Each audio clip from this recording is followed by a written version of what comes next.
Hi అండి, welcome to home food cooking channel కమ్మని ఇంటి వంట. ఇవాళ మన రెసిపీ అరటికాయ బజ్జీ అండి. ఈ రెసిపీని ఎలా చేయాలో విధానాన్ని మీకు చెప్తాను.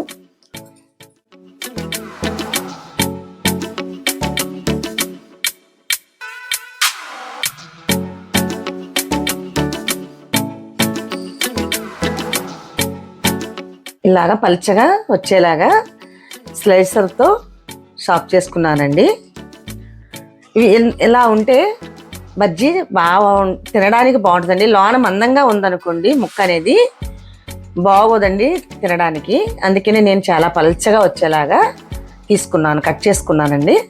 దీనికి కావాల్సినవి ఇప్పుడు చెప్తాను. శనగపిండి మెత్తగా ఇలా జల్లించుకోవాలండి. ఇలా జల్లించుకుంటే సాఫ్ట్గా వస్తుందండి బజ్జీ. లేకపోతే గెట్ల కింద బాగోవు. దీంతో 2 కప్పులు అయితే తీసుకుంటున్నానండి నేను.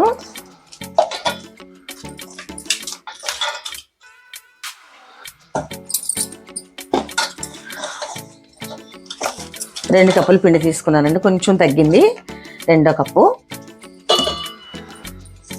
దీంట్లోకండి శనగపిండిలో అయితే మనం ఒక 7-8 పచ్చిమిర్చి అండి, 1 ఇంచు అల్లం ముక్క, ఇవి మిక్సీ పడతానండి. ఇవి పేస్ట్ చేసి ఇందులో వేసుకోవాలి. ఫ్లేవర్ చాలా బాగుంటుందండి. 4-5 పచ్చిమిర్చి వేసానండి, 1 ఇంచు ఏమో అల్లం ముక్క వేసాను, 5 రెబ్బలు వెల్లుల్లిపాయ వేసానండి. ఇది పేస్ట్ చేసేసి మెత్తగా దీంట్లో కలుపుకోవాలండి. ఈ మిశ్రమాన్ని ఇందులో కలుపుకుంటే ఫ్లేవర్ ఏంటి, టేస్ట్ ఏంటి సూపర్ వస్తుందండి. ఇందులో కారం కూడా వేసుకుంటారండి.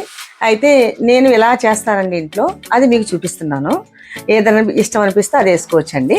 ప్లెయిన్గా కూడా వేసుకోవచ్చండి, ఏమీ వేసుకోకుండా. ఇలా మెత్తగా చేసుకుని మనం పిండిలో కలిపేసుకోవడమేనండి. 1/2 స్పూన్కి వేస్తున్నానండి సాల్ట్, సరిపోతే వేసుకుందాం. పసుపు కూడా వేసానండి. స్మెల్ టేస్ట్ బాగుంటుందండి. కొంచెం వామ్ వేసానండి. ఇప్పుడు దీన్ని మనం ఇలాగా కలుపుకుంటూ బాగా మెత్తగా అయ్యేలాగా కలుపుకోవాలండి. ఎక్కడ ఉండలనేది లేకుండా కలుపుకుంటే చాలా బాగా వస్తాయండి. ఇప్పుడు నేను పచ్చిమిర్చి, అల్లం, వెల్లుల్లి పేస్ట్ వేసాను కదండి, అది ఎంత బాగుంటుందంటే టేస్ట్ చాలా టేస్ట్ వస్తుందండి.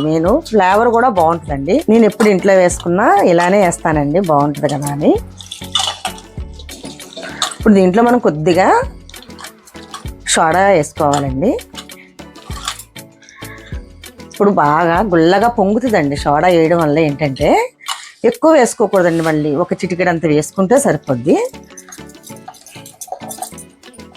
సోడా వేస్తున్నానండి. ఇది కొద్దిగానే వేసుకోవాలి. నేను కప్పున్నర తీసుకున్నాను కదండి పిండి, దానికి ఆ మిశ్రమానికి ఇంత మాత్రం వేస్తున్నానండి, అది సరిపోద్ది. దీన్ని ఎక్కువ వేసుకుంటాం వలన ఏమవుతుందంటే నూనె లాగేస్తుందండి. నూనె కానీ లాగితే అసలు తినలేరండి, బాగోవు కదా.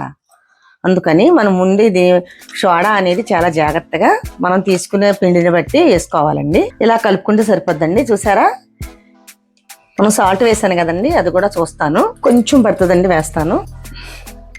ఇదిగా చూసారండి, ఏలు ముంచి తీస్తే అలా కరెక్ట్గా జారుతూ ఉండాలండి పిండి. అప్పుడు బజ్జీకి కూడా ఇప్పుడు మనకి ఏలికి ఎలా పట్టుకుందో అలా పర్ఫెక్ట్గా పట్టుకుంటుందండి, అప్పుడు బాగుంటుంది. సాల్ట్ కొద్దిగా వేయాల్సి వచ్చిందండి, వేసేసాను. మనం ఇంకా స్టార్ట్ చేసుకుందామండి. బాండీ పెడతాను. ఆయిల్ వేసానండి. ఆయిల్ వేయడంగానే మనం స్టార్ట్ చేద్దాం. ఆయిల్ వేడైంది లేదో చిన్న డ్రాప్స్గా వేస్తే తెలిసిపోద్దండి, పైకి వచ్చేస్తాయి. ఆయిల్ వేడైపోయిందండి. ఇప్పుడు మనం చూసారండి, ఇలా పల్చగా పట్టుకునేలాగా వేయాలండి. అప్పుడే బాగా లోనున్న అరటికాయ ముక్క ఉడికి చాలా బాగుంటుందండి.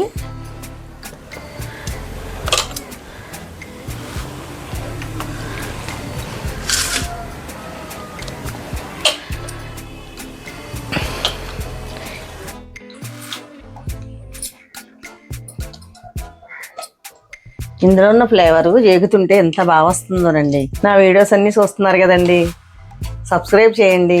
మీ సబ్స్క్రైబ్ నాకు ఎంతో మోటివేషన్ ఇస్తుందండి. మరిన్ని వీడియోలతో మీ ముందుంటాను నేను. చూసారండి ఎంత బాగా వచ్చాయా, కరెక్ట్గా వేగిపోయాయండి. ఇంకా తీసేస్తాను. ఒక్క 10 నిమిషాలు మనం అలాగా పక్కన ఉంచుకుని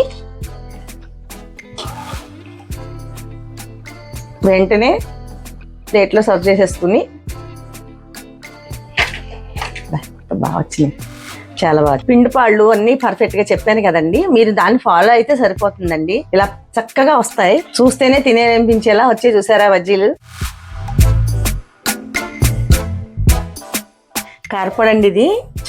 ఈ బజ్జీల్లోకి కారపొడి అయినా పల్లీ చట్నీ అయినా చాలా బాగుంటుందండి. నేను కారపొడి పెట్టుకున్నా.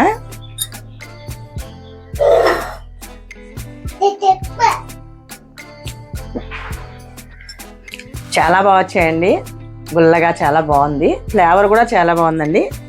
ఇదిగో చూడండి, చూసారండి గుల్లతను. ఇలా